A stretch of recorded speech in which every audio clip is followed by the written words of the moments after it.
हरिओम, नमो नमः। आप सभी का इस चैनल पर हार्दिक अभिनंदन, स्वागत।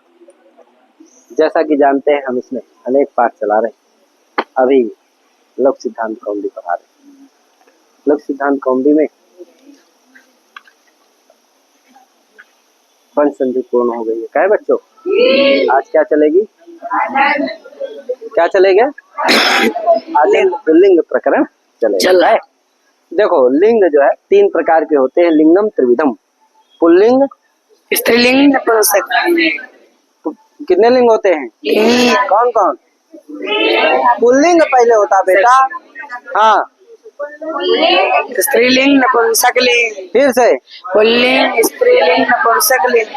ठीक है ना जी। तो पहले आज अच्छा, शब्द भी दो प्रकार के होते हैं। वर्ण दो प्रकार के होते हैं कि नहीं होते हैं? जी। कौन कौन?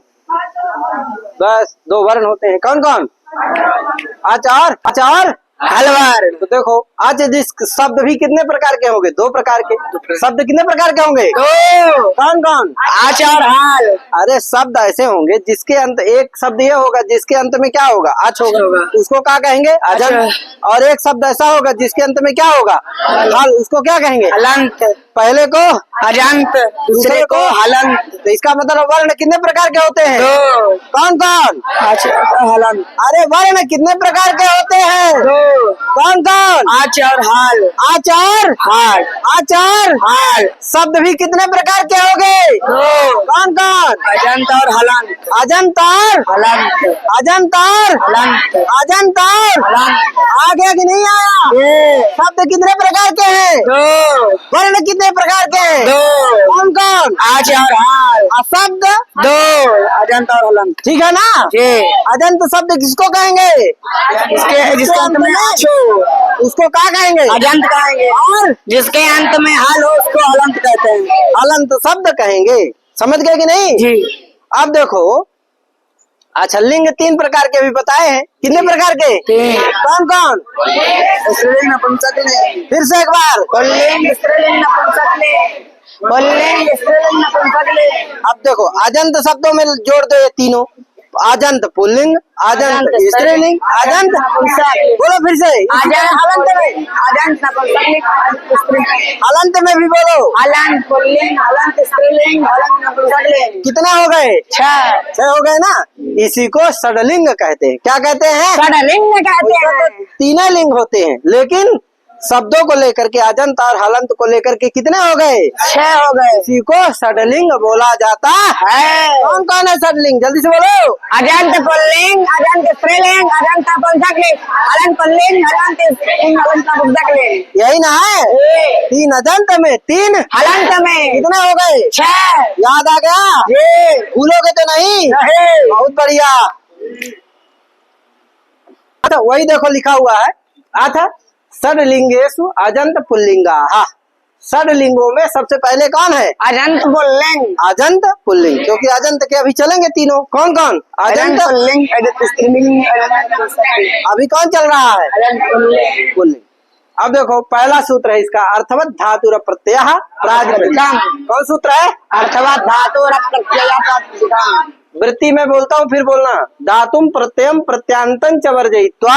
धातुम प्रत्ययम प्रत्यांतं च वर्जयित्वा। धातुम प्रत्ययम प्रत्यांतं च वर्जयित्वा। धातुम प्रत्ययम प्रत्यांतं च वर्जयित्वा। अर्थवत शब्द स्वरूपम, अर्थवत शब्द स्वरूपम, अर्थवत शब्द स्वरूपम अर्थवत शब्द स्वरूपम। प्रातिपदिक संयम स्यात्। कृत तद्धित समासाश्च, कृतद्धित समासाश्च, कृत तद्धित समासाश्च, कृत तद्धितान्तौ, कृत तद्धितान्तौ समासाश्च तथा स्युः। फिर है सौज समौज षष्ठाभ्याम भिस। बोलो, सौज समौज षष्ठाभ्याम भिस, गेभ्याम भ्यस, गसिभ्याम भ्यस, गसो साम, ग्यो सुप। फिर से बोलो, सौज समौज षष्ठाभ्याम भिस, गेभ्याम भ्यस, गसिभ्याम भ्यस, गसो साम ग्यो सुप। बोलो, सौज समौज षष्ठाभ्याम भिस, गेभ्याम भ्यस, गसिभ्याम भ्यस, गसो साम ग्यो सुप। यो सुप, ठीक है ना। सुऔजसीति प्रथमा, सुऔजसीति प्रथमा, अमौक्षसीति द्वितीया, अमौक्षसीति तृतीया, ताभ्याम भिष इति तृतीया, ताभ्याम भिष इति तृतीया, ताभ्याम भिष इति तृतीया, ताभ्याम भिष इति तृतीया, येभ्याम भ्यास इति चतुर्थी, येभ्याम भ्यास इति चतुर्थी, गसेभ्याम भ्यास इति पंचमी, गसेभ्याम भ्यास इति पंचमी, गसओसाम इति षष्ठी, गसोसाम इति षष्ठी, गीओसुप इति सप्तमी, गीओसुप इति सप्तमी, ज्ञाप प्रातिपदिकात्, ज्ञाप प्रातिपदिकात्, प्रत्ययः, प्रत्ययः, परश्च, परश्च, इत्यधिकृत्य, इत्यधिकृत्य, यन्ता धावन्तात् प्रातिपदिकात् च परे स्वादयः प्रत्ययाः स्युः। यन्ता धावन्तात् प्रातिपदिकात् च परे स्वादयः प्रत्ययाः स्युः। चलते हैं। सबसे पहला सूत्र कौन सा है? अर्थवत् धातुर प्रत्ययः प्रातिपदिकम्, अर्थवत् धातुर प्रत्ययः प्रातिपदिकम्। क्या कहता भैया? धातुम प्रत्ययम प्रत्यांतम च वर्जयित्वा अर्थवत शब्द स्वरूपम प्रातिपदिक संज्ञम स्यात्। यानी कि ये प्रातिपदिक संज्ञा करता है। करता क्या है सूत्र? प्रातिपदिक संज्ञा। ये लिखा है ना, प्रातिपदिक संज्ञम स्यात्। तो क्या करता है? कौन सी संज्ञा करता है? प्रातिपदिक संज्ञा करता है। जोर से बोलो। प्रातिपदिक संज्ञा, ठीक है ना। किसकी करता है? तो ये अर्थवत शब्द स्वरूपम, यानी अर्थवत शब्द स्वरूप की क्या करता है? प्रातिपदिक संज्ञा करता है। किसकी करता है? अर्थवत शब्द स्वरूप की। जो शब्द स्वरूप कैसा हो? अर्थवत शब्द, अर्थवत शब्द स्वरूप। देखो जैसे राम है, क्या है? राम, ये क्या है? शब्द स्वरूप है। क्या है? शब्द का स्वरूप क्या होता है? उसकी अनपूर्वी ही शब्द का स्वरूप होता है, ठीक है ना। शब्द की अनपूर्वी ही शब्द का क्या होता है? स्वरूप होता है। जैसे शब्द कौन हुआ? राम, इसकी अनपूर्वी क्या है? रा, आ, म, आ। यही क्या है इसकी? रेफ उत्तरवर्ती, आकार उत्तरवर्ती, मकार उत्तरवर्ती, अत। यही क्या है इसकी? अनपूर्वी है। क्या है? अनपूर्वी है। यही इसका शब्द स्वरूप है। तो बताओ, और ये कैसा? अर्थवत है। कैसा है? अर्थवत है। अर्थवत है। अर्थवत में वृत्तिमत्तम अर्थवत्तम, अथवा अर्थ उसका है। क्या है? अर्थ। किसी न किसी अर्थ का वो बोधक है। किसी न कोई न कोई अर्थ उससे प्रतीत होता है। जैसे राम से किस अर्थ का बोध होता है? दशरथापत्य राम अर्थ का बोध होता है। अरे दशरथ जी के लड़के राम जी थे, ये अर्थ का बोध होता है कि नहीं होता है? तो राम का अर्थ है कि नहीं है? कि राम शब्द निरर्थक है? राम क्या है? अर्थक है। अर्थवान है। क्या है? अर्थवान है। राम शब्द क्यों अर्थवान है? क्योंकि राम का अर्थ है क्या? दशरथापत्य। क्या? दशरथ के पुत्र राम। क्या अर्थ है राम का? दशरथापत्य, ये अर्थ है। इसीलिए राम क्या है? राम क्या है? अर्थवत शब्द स्वरूप। राम क्या है? अर्थवान। राम शब्द कैसा है? अर्थवान। राम शब्द जो है अर्थवत शब्द स्वरूप है, ठीक है ना जी। और कैसा है भैया? इतने भर नहीं होना चाहिए। अर्थवत शब्द स्वरूप को धातु नहीं होना चाहिए, प्रत्यय नहीं होना चाहिए, प्रत्यांत नहीं होना चाहिए, ठीक है ना। वर्जयित्व है ना, वर्जयित्व मैंने छोड़ करके, ठीक है ना भैया।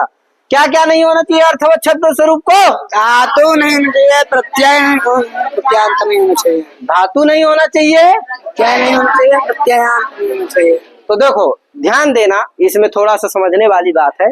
शब्दों के विषय में दो पक्ष है। शब्दों के विषय में दो पक्ष, दो पक्ष है। शब्दों के विषय में दो पक्ष हैं। दो पक्ष है, ठीक है ना भैया। क्या नियम याद करना? पहला कौन? व्युत्पत्ति पक्ष। व्युत्पत्ति पक्ष, पत्ति पक्ष। और दूसरा क्या है? अव्युत्पत्ति पक्ष। व्युत्पत्ति पक्ष, ठीक है ना। कौन से दो पक्ष का? शब्दों के विषय में दो पक्ष है। शब्दों के विषय में कितने पक्ष है? दो पक्ष है। कौन कौन? व्युत्पत्ति पक्ष, व्युत्पत्ति पक्ष। पूरा बोलो, दो बार तीन बार। व्युत्पत्ति पक्ष, व्युत्पत्ति पक्ष, विपक्ष, व्युत्पत्ति पक्ष। दो पक्ष है, एक व्युत्पत्ति पक्ष, एक अव्युत्पत्ति पक्ष। एक बार और बोल दो बेटा। दो के विषय में दो पक्ष है, एक व्युत्पत्ति पक्ष, एक अव्युत्पत्ति पक्ष।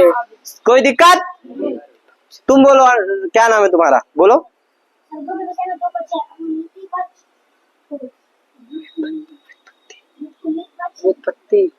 व्युत्पत्ति पक्ष। क्या? व्युत्पत्ति, व्युत, हाँ। और एक अव्युत्पत्ति पक्ष। फिर से बोलो, व्युत्पत्ति पक्ष। व्युत्पत्ति, क्या बोलो? व्युत्पत्ति बोलो। व्युत्पत्ति, व्युत्पत्ति, व्युत्पत्ति, बोलो 2-3 बार। व्युत्पत्ति, व्युत्पत्ति, व्युत्पत्ति, व्युत्पत्ति। अब आ गया? जी। बोल बेटा।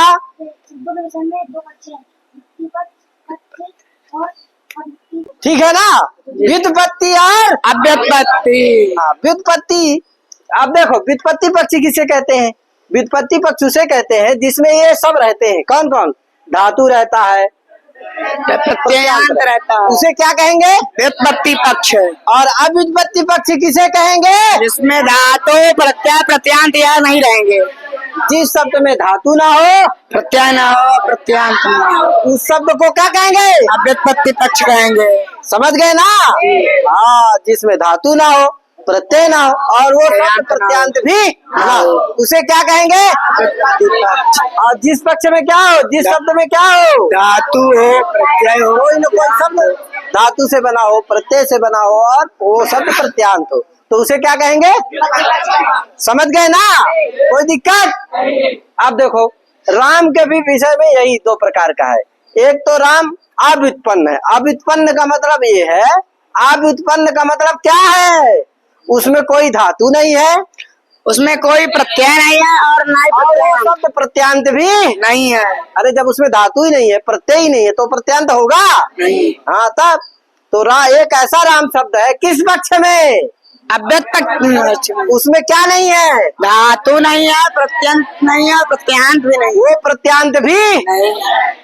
और तो इस ऐसे राम और अर्थवान है कि नहीं है? जी। इसलिए इस राम की क्या हो जाएगी? प्रातिपदिक संज्ञा हो जाएगी। प्रातिपदिक संज्ञा हो जाएगी। तो समझ गए कि नहीं? जी। किस पक्ष में? अव्युत्पत्ति पक्ष में। अव्युत्पत्ति पक्ष में, ठीक है ना? जी। व्युत्पत्ति पक्ष में तो कहा, व्युत्पत्ति पक्ष में राम शब्द जानते हो कैसे बनता है? रम धातु से, रम क्रीडायाम धातु से, रमु क्रीडायाम धातु है, वो का चला जाता है, घय प्रत्यय होता है। क्या होता है? हलस्य से घय।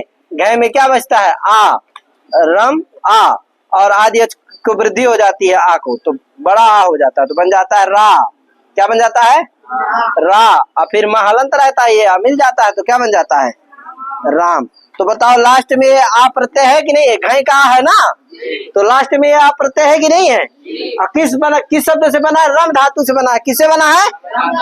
तो रम धातु भी है कि नहीं है? तो धातु भी है, राम शब्द क्या है? धातु भी है, प्रत्यय भी है और प्रत्यांत है, क्योंकि राम शब्द तो धातु नहीं है। और राम क्या है? अरे राम ना धातु है, राम थोड़ी है, तो राम धातु नहीं है, राम प्रत्यय भी, लेकिन प्रत्यांत। प्रत्यांत है कि नहीं है? राम शब्द क्या है? क्यों है? राम शब्द के अंतिम में क्या है? घय का आ है। क्या है? आ है। इसलिए राम शब्द क्या है? क्या है? प्रत्यांत है। पता है?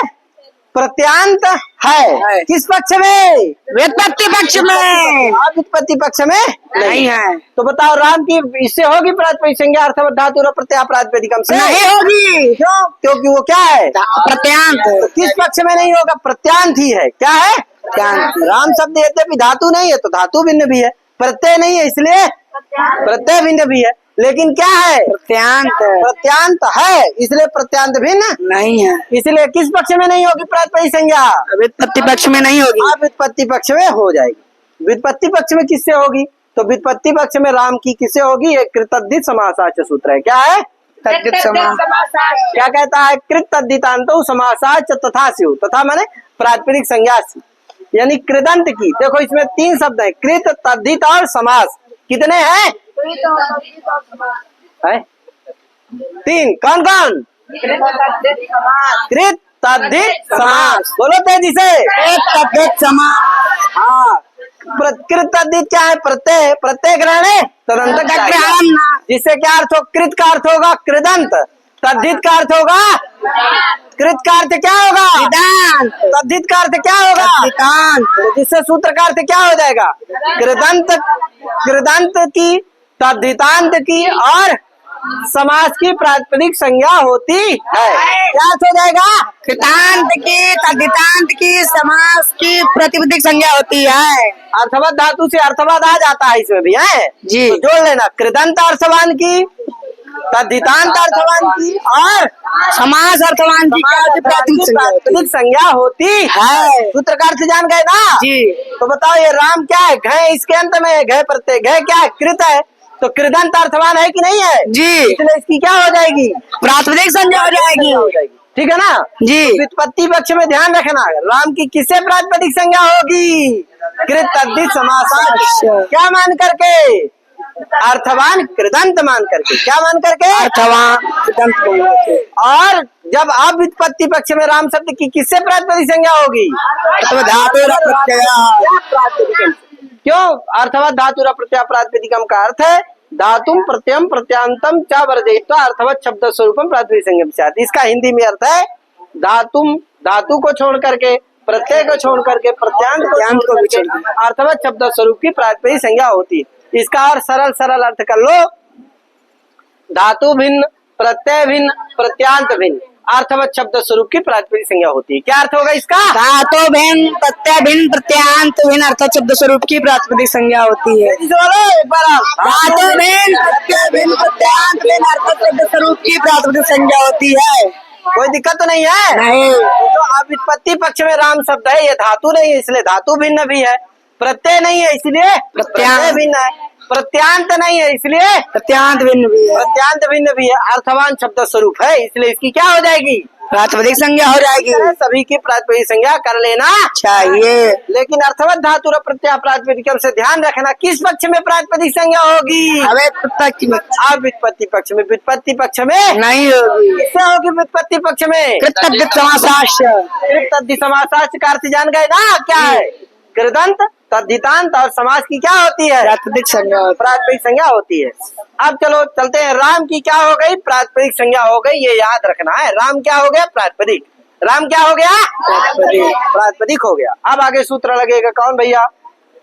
अब आगे सूत्र है सौज समौज षष्ठाभ्याम भिस गेभ्याम भ्यस गसिभ्याम भ्यस गसो साम यो सुप कहे जी। ये चीज ध्यान रखना, इस सूत्र को जान लो। ये आपका क्या है? प्रत्याहार है। सुप इसमें आया है ना, ये सुप क्या है? प्रत्याहार। लेकिन ये सुप प्रत्याहार नहीं है।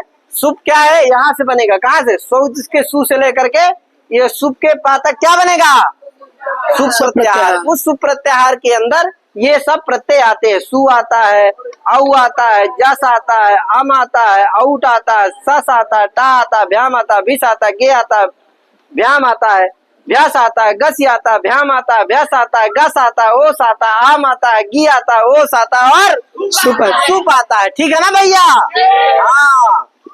अब एक बड़ा अच्छा इसमें लिखा हुआ प्राचीन व्याकरण में है, उसी को यहाँ रख दिए हैं कि सु औजस इति प्रथमा। ये देखो 7 विभक्तियां होती हैं। कितनी विभक्ति होती है? कितनी विभक्ति होती है? 7 है कि नहीं? 7 त्रिक 21। एक विभक्ति में 3 वचन होते हैं, एक विभक्ति में 3 वचन होते हैं। 7 विभक्ति में कितने हो गए? 21 वचन। 21। तो कितने प्रत्यय है? 21 प्रत्यय है। ठीक है ना भैया? अब देखो जैसे लिखा हुआ सु औजस इति प्रथमा, ये प्रथमा विभक्ति है। प्रथमा विभक्ति में 3 थे आ गए, सु औजस। सु एक वचन, औ वचन, जस बहुवचन। जान गए ना जी। इसी तरह द्वितीय में भी लगा लेना, इसी तरह तृतीया में भी, इसी तरह चतुर्थी में, पंचमी में, षष्ठी में, संपो। ठीक है ना? कैसे विभक्ति होती है? 7। कौन कौन? प्रथमा, बोलो तेजी तेजी। प्रथमा, तृतीया, चतुर्थी, पंचमी, षष्ठी, सप्तमी। ठीक है ना? अब देखो वही देखो लिखा हो सु औजस इति प्रथमा, अम औट्स इति द्वितीया, ताभ्याम भिस इति तृतीया, गेभ्याम भ्यस इति चतुर्थी, गसिभ्याम भ्यस इति पंचमी, गस ओस आम इति षष्ठी, गी और सुप इति सप्तमी। ठीक है ना? ये याद होना चाहिए सबको। प्रथमा विभक्ति में कौन आते हैं? तो सु औजस। द्वितीया में कौन? अम औट्स। तृतीया में ताभ्याम भिस, चतुर्थी में गेभ्याम भ्यस, पंचमी में गसिभ्याम भ्यस, षष्ठी में गस ओस आम और सप्तमी में गी और सुप। एक चीज अब चलो चलते, ये चीज तो जान गए, ये अलग है, इसको समझ लेना भैया। प्रथमा द्वितीया तृतीया चतुर्थी पंचमी षष्ठी सप्तमी 7 विभक्तियां होती हैं। अब देखो ये विधि सूत्र है, शौच समूच षष्ठाभ्याम भीष गेभ्याम भैंस घसीभ्याम भैंस गसो साम ग्योस, ये क्या है?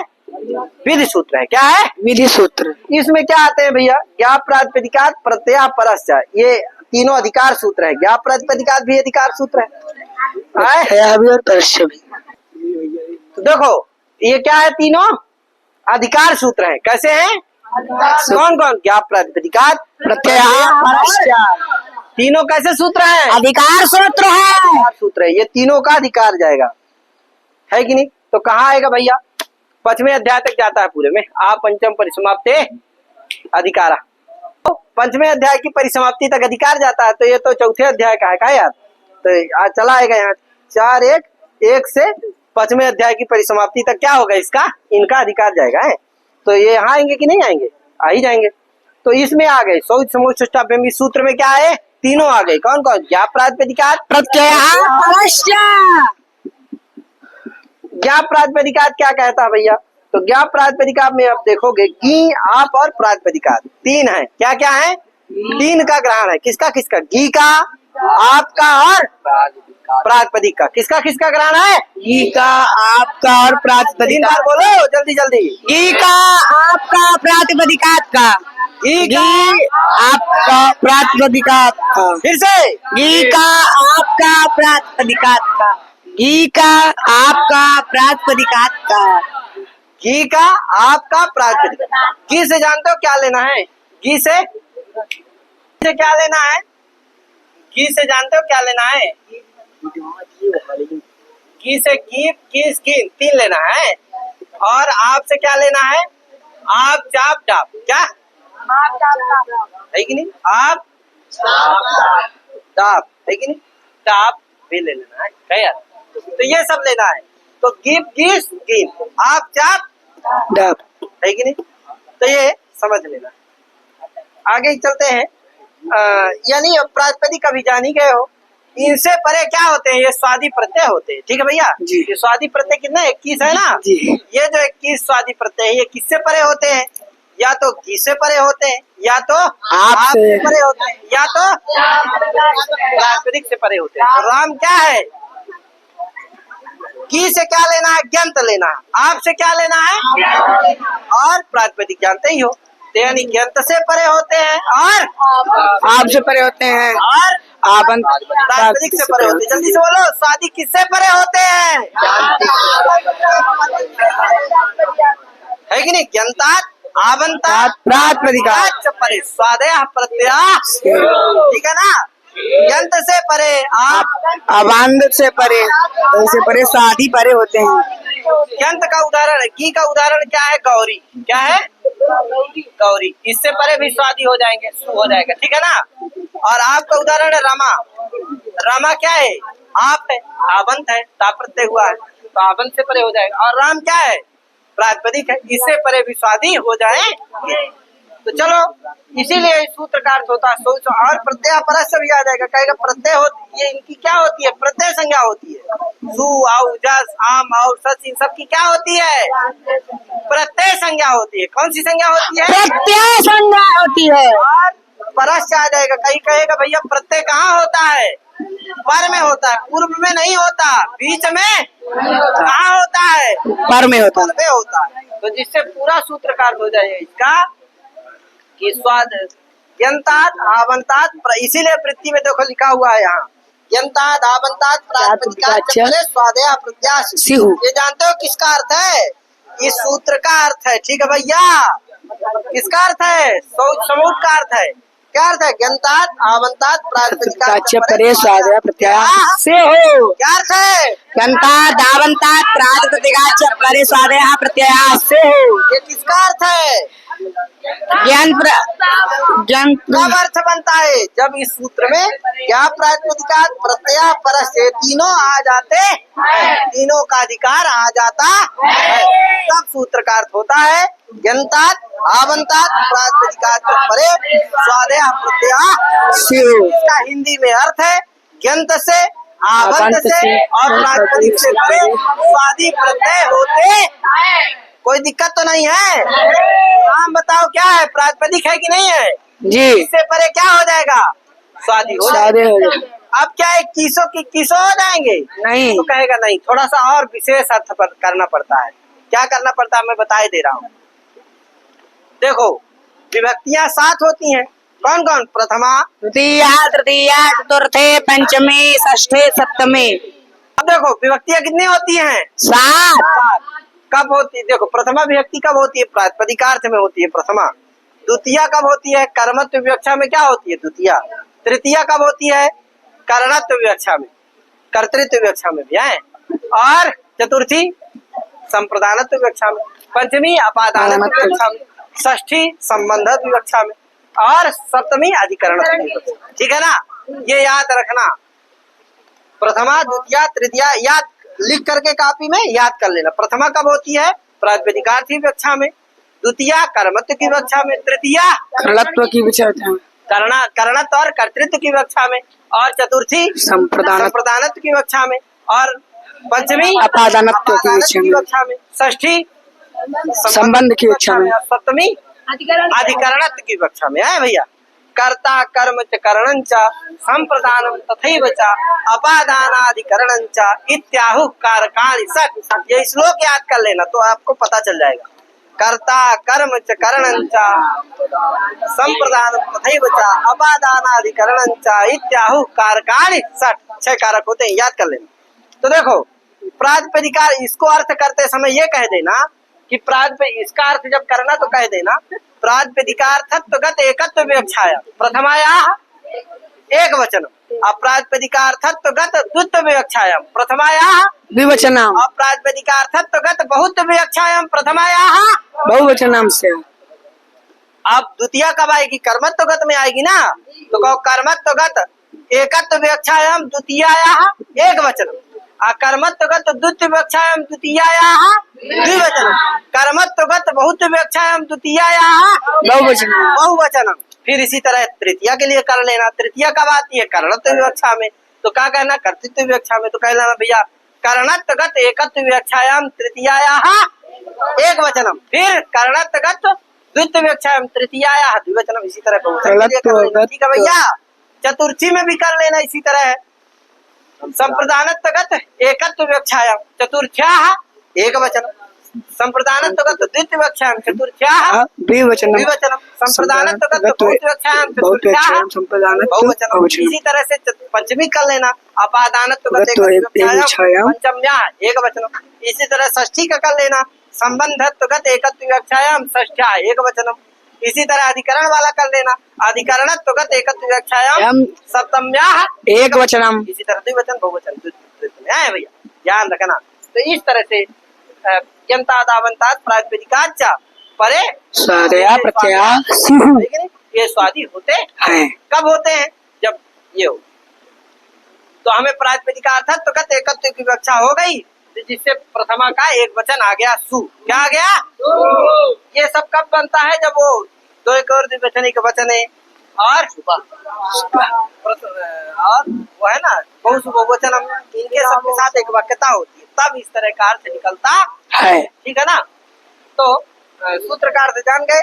यन्तादावन्तात् प्रातिपदिकाच्च परे स्वादया प्रत्यास्यु। आप नहीं समझ पा रहे हो ज्यादा लोग, जो समझ सकते हैं उनके लिए मैं बताया हूँ। जो नहीं समझ सकता तो कोई बात नहीं भैया, इतना याद कर लोगे तो भी काम चल जाएगा। तो सूत्र का अर्थ है यन्तादावन्तात् प्रातिपदिकाच्च परे स्वादया प्रत्यास्यु।